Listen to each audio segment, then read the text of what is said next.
Najprije su 3 galeba kružili oko silosa i tražili su najpovoljniju poziciju kako bi mogli da pogode. Mitraljirali su silos i jednu raketu su ispalili na silos, onda su stupile naše jedinice.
Taksi, Vukovar, noćas mora pasti, idemo dalje.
Danilar 373. Danilar 373.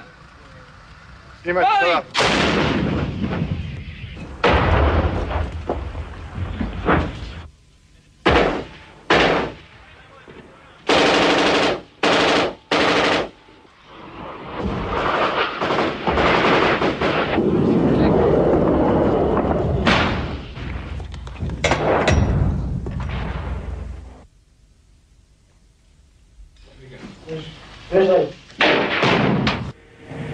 Građani,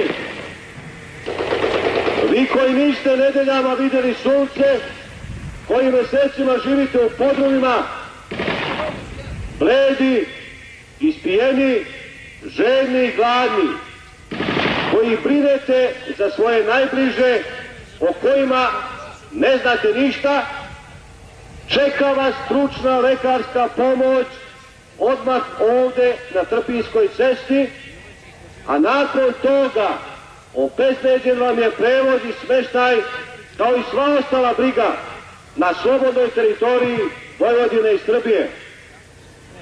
Građani, istaknite visoko belu zastavu i to će biti znak da prestanemo sa dejstvima. Mi znamo da vi želite da se predate, ali nam dajte do znanja da li da prekinemo ili da krenemo na sveopšte uništenje.